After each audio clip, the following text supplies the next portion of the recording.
बंधु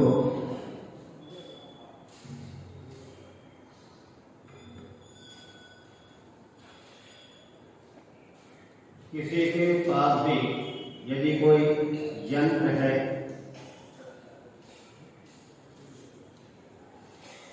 बंदूक हो, तलवार हो, भाला हो,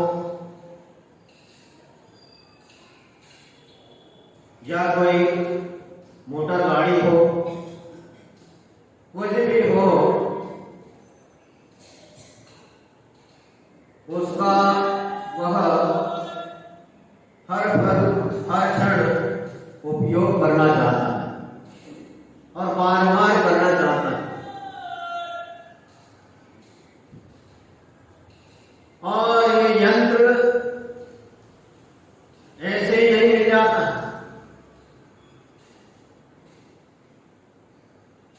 जिसका पुण्य का भंडार अच्छा भरा होता है उसे सब कुछ मिलता है। ये तो सब कृत्रिम वस्तुएं हैं,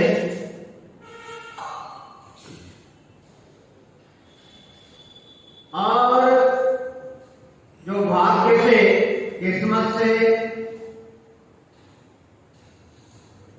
सौभाग्य से, जन्मों जन्मों के साथी से पुण्य के एकत्रित होने पर ये मनुष्य का शरीर मिलता है, ऐसे ही नहीं मिल जाता। हम देखते हैं दुनिया में कितने ही चराचर जीव अपनी मंजिल पाने के लिए यात्रा पर निकले, चाहे वह एकेंद्रीय जीव हो, चाहे द्विवेंद्रीय हो, त्रिवेंद्रीय हो, चतुर्वेंद्रीय हो, पंचेंद्रीय हो। अभी वर्षा काल चल रहा है। जो धर्मात्मा पुरुष होते हैं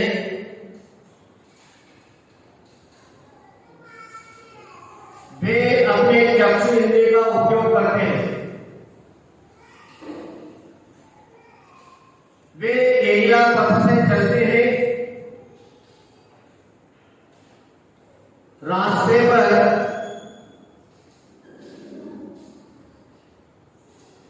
कितने ही ऐसे जीव हैं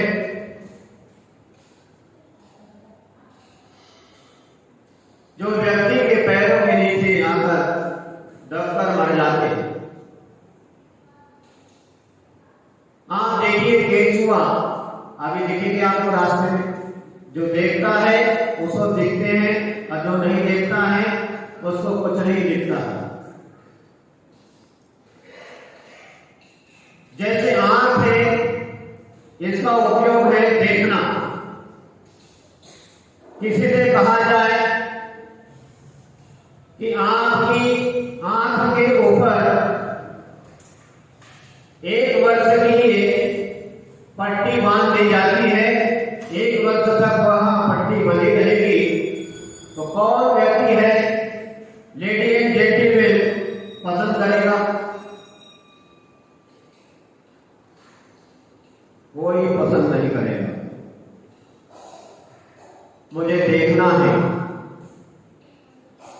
यदि मैं देखो नहीं तो मेरा कार्य कैसे चलेगा? उसी प्रकार ये जीवा है, जीव जिसको कहते हैं रसनेन्द्रिय, तो इसका उपयोग व्यक्ति ने ये सोचा है कि ये जीव, ये जीवा केवल स्वाद लेने के लिए नहीं है,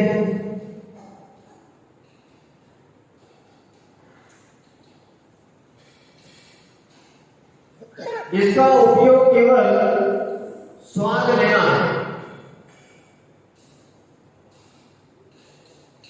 चटपटा, तीखा, मीठा,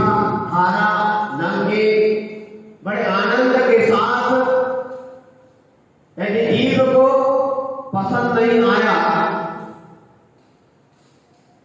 तो आदमी का दिमाग खराब हो जाता है। ये जीभ केवल स्वाद लेने के लिए नहीं है और किसी को गाली गलौज करने के लिए नहीं है।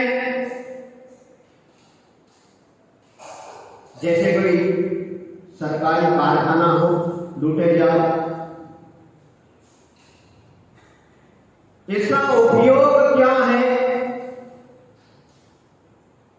इस पर भी हमें ध्यान देना।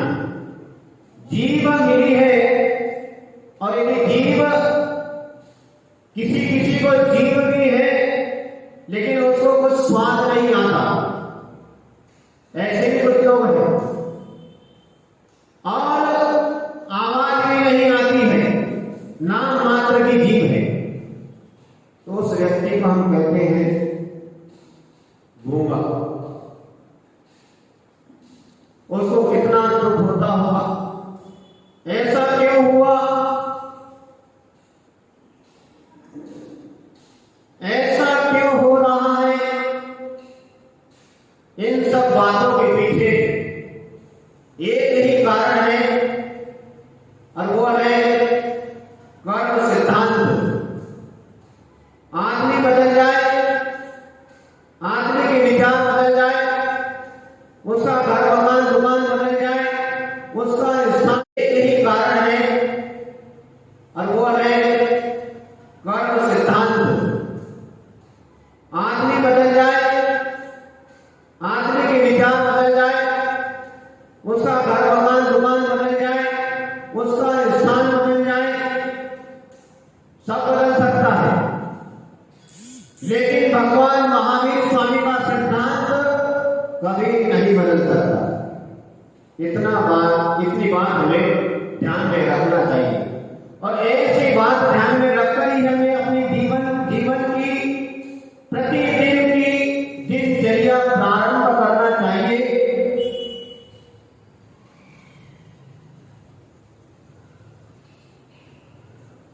कि भगवान महावीर स्वामी का सिद्धांत कभी नहीं बदल सकता। आदमी भले बदल जाए, उसके विचार बदल जाए, लेकिन भगवान महावीर स्वामी का सिद्धांत, जिसमें हम सहज कहते हैं, जब कभी किसी के जीवन में कोई घटना घट जाती है, कोई बड़ी समस्या आ जाती है, कोई दुख उससे सहन नहीं होता है, ऐसा असहनीय दुख उत्पन्न हो जाता है, तो सहज ही बिना पढ़ा लिखा व्यक्ति कहता है कि हे भगवान, कौन से कर्म का उदय, कौन से पाप कर्म का उदय आया जो मुझे इतना कष्ट भोगना पड़ रहा है। तो ऐसा विचार मैं चाहता हूं, सोचता भी रहता हूं कि दुनिया के जरातर जीव है, किसी भी जीव के मन में ये विचार नहीं आना चाहिए, ऐसा अफसोस नहीं होना चाहिए। उसके लिए क्या करना होगा? उसके लिए हमें सोचना होगा, थोड़ा चिंतन करना होगा। हम पंचेंद्रिय है, संगीत पंचेंद्रिय है, हम पांचों इंद्रियों में से एक इंद्रिय की बात करते हैं, रसना इंद्रिय, जिसको जिह्वा इंद्रिय कहते हैं। तो ये जिह्वा मिली है तो इसका सदुपयोग हमें करना चाहिए। इसका जिसने सदुपयोग कर लिया उसके लिए कल्याण का मार्ग खुल जाता है। और दुनिया में प्रत्येक प्राणी अपने सुख की प्राप्ति के लिए, अपनी उस मंजिल के लिए कि जहां मुझे सच्चा सुख प्राप्त हो जाए उस मंजिल को प्राप्त करने के लिए निकला है। और वो चल रहा है, कोई धीमी गति से चल रहा है, कोई दौड़ रहा है, कोई अपनी मंद गति से चल रहा है।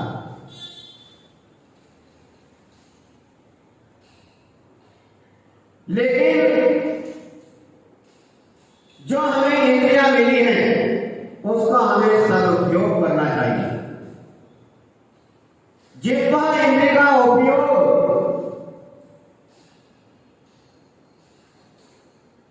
यदि हम सही सही ढंग से करते हैं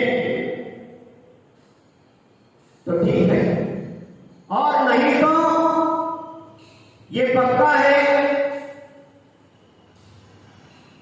ये निश्चित है कि अगला जब जन्म होगा या और कोई भी जन्म होगा तो भूखा होना पड़ेगा। मनुष्य परिवार में आए तो, और किन्नर प्राणी तो हम देखते ही हैं कि उनके पास में कैसी आवाज होती है।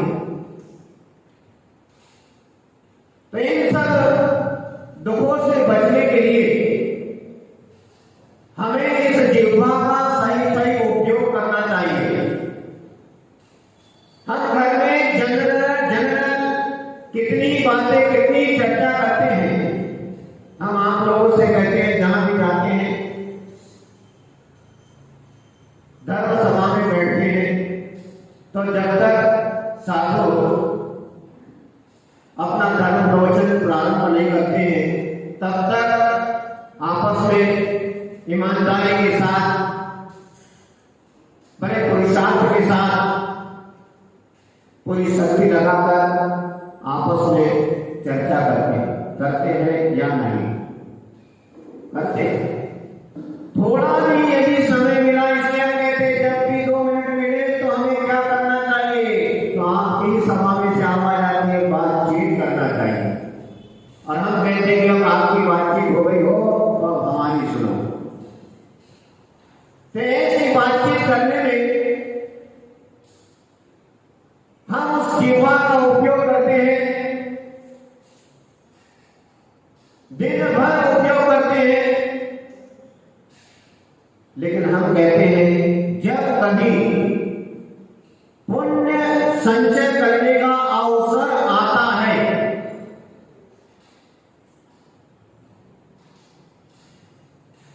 हमारे लिए सम्यक आचरण करने का अवसर आता है,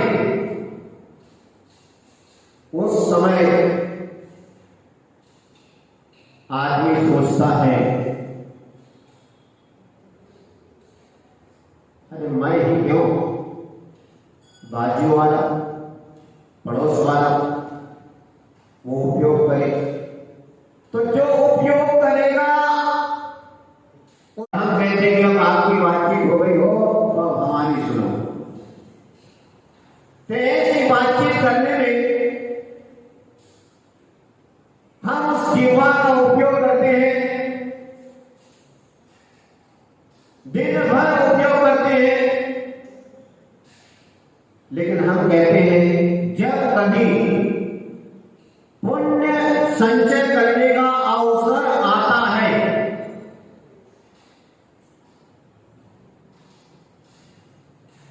हमारे लिए सम्यक आचरण करने का अवसर आता है, उस समय आदमी सोचता है,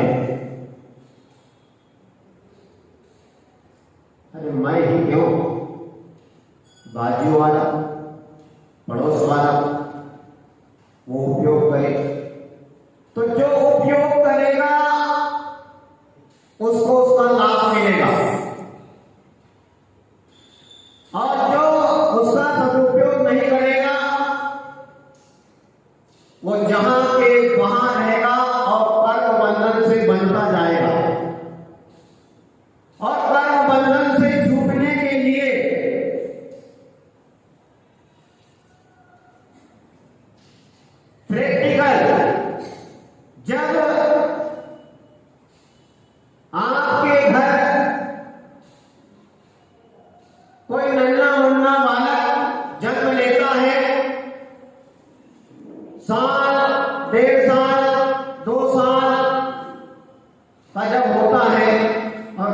कभी तो महाराज के पास आते हैं, बोले महाराज जी 4 साल का हो गया है, बोलता नहीं है, आशीर्वाद दे।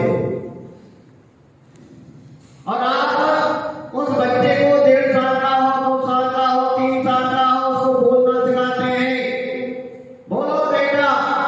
तो सबसे पहले आप कहते हैं, महाराज के पास गए, मंदिर गए, तो आप उससे कहते हैं बोलो बेटा जय बोलो, जय बोलो। बोलते या नहीं बोलते? सबसे पहले बोलते जय बोलो। और आप लोग भी जब मंदिर में आते हैं तो मंदिर के दरवाजे पर ही खड़े होकर पहले क्या कहते हैं? ओम जय जय जय। उसके बाद में ही निश्चय निश्चय आदि शब्द उच्चारित करते हैं। तो ये जय जय जय, ये जैन दर्शन में, जैन धर्म में विशेष रूप से इस बात का ध्यान रखा जाता है कि सुबह उठकर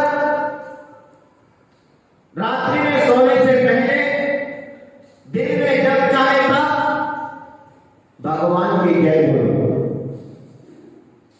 इतनी सी बात, इतनी सी बात है, लेकिन बहुत मजेदार है जय बोलना।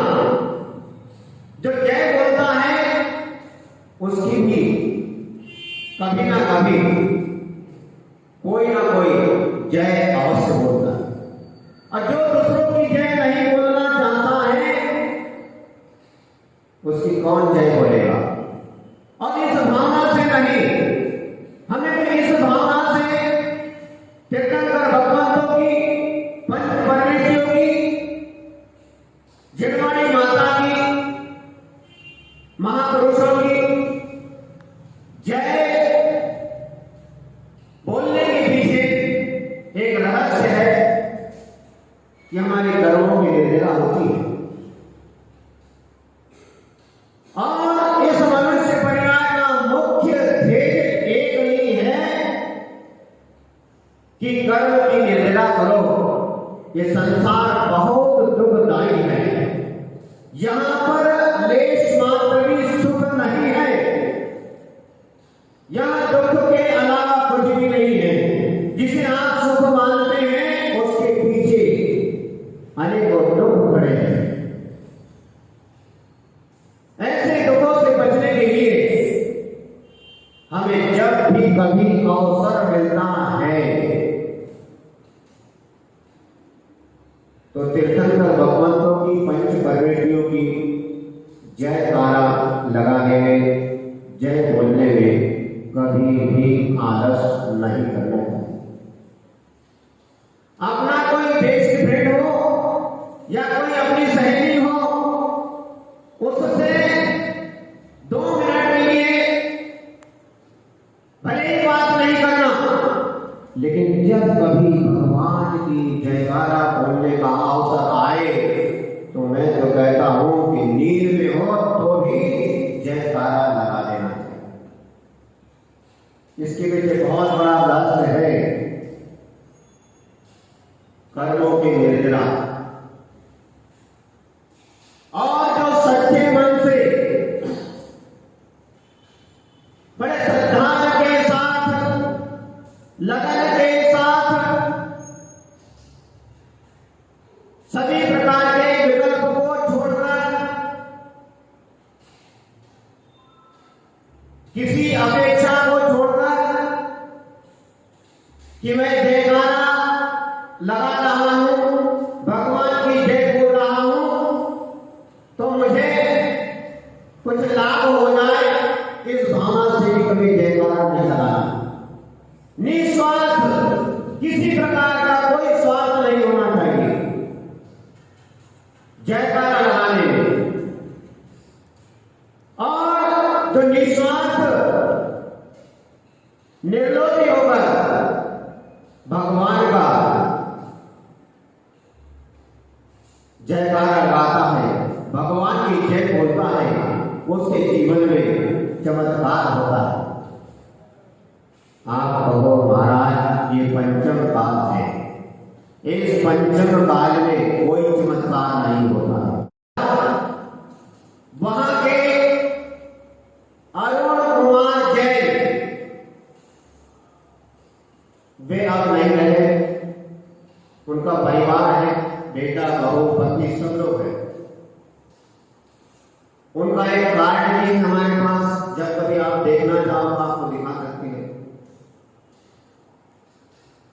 छोड़ उनका नंबर है, परिवार का नंबर है, मोबाइल नंबर है। तो ऐसे अरुण कुमार जैन दिल्ली सहारनाबाद के जीवन में क्या चमत्कार हुआ। वे अरुण कुमार बैसाखी से चलते थे, दोनों पैरों से अपंग थे, जिनको आप लंगड़ा कहते हैं। अपाहिज से चलते नहीं बनता था, जहां भी चले वहां बैसाखी लेकर चलते थे। वे एक बार जहां से 3.5 करोड़ मुनिराज मोक्ष गए, जहां पर अष्टमी चतुर्दशी को केसर चंदन की वर्षा होती है, ऐसा सिद्ध क्षेत्र मुक्तागिरी सिद्ध क्षेत्र आप लोग गए होंगे। ऐसे सिद्ध क्षेत्र पर अरुण कुमार जैन परिवार के साथ पहुंचे। बड़े भक्ति भावना से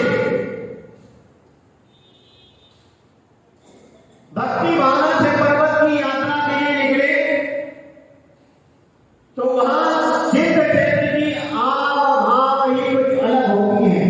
वहां जाने से ही आदमी का मन प्रसन्न हो जाता है। जैसे सम्मेद शिखर की है, जहां से 20 कीर्तन पर भगवान अनेकों मुनिराज मोक्ष गए। ऐसा ही मुक्तागिरी सिद्ध क्षेत्र है। वहां पर जाने पर मन प्रसन्न हो जाता है। अरुण कुमार वहां पहुंचे और पहाड़ की वंदना के लिए निकले। बैसाखी के साथ सामने पहुंचे और उन्होंने कुछ नहीं किया। बड़ी श्रद्धा भक्ति के साथ विघ्नहर चिंतामणि श्री पार्श्वनाथ भगवान की जय, ऐसे उनके दोनों हाथ ऊपर उठे और बैसाखी छूट गई और वो चलने लगे। ये चमत्कार भक्ता की सिद्ध वो चलने लगे। उनसे हमारा भी मिलना हुआ जब वो चलते। हमारे चुल्लक जी है उपास सागर जी, इनके यहाँ उन्होंने भोजन भी किया है, मिले भी है, बोले भी हैं। ये वास्तविक घटना है। ऐसा चमत्कार भगवान की जय बोलने का। पूरे पहाड़ की वंदना की और वो चलने लगे। आज भी आप जाओ मुक्तागिरी सिद्ध क्षेत्र, तो मुक्तागिरी सिद्ध क्षेत्र में जो नीचे भगवान महावीर स्वामी का मंदिर है, बड़ा मंदिर, उस हाल में अरुण कुमार जैन की बैसाखी के साथ वैसी फोटो लगी हुई है और उसमें वो संस्मरण, वो लेख लिखा है। आपने सुना होगा, देखा होगा, पढ़ा होगा। क्या कभी जाओ तो हमारी बात को ध्यान में रखते हुए वो तस्वीर ढूंढना अरुण कुमार की, वहां लगी है, उसमें लिखा है। तो ये आपको सुनाने का मतलब ये है कि हमारी भी कोई ऐसी आदत हो कि पड़ोसी जय बोले, अड़ोसी बोले, कोई मंजूरा बोले, कोई आशा अजमेरा बोले, या कोई बुआ जी बोले तुम्हें जय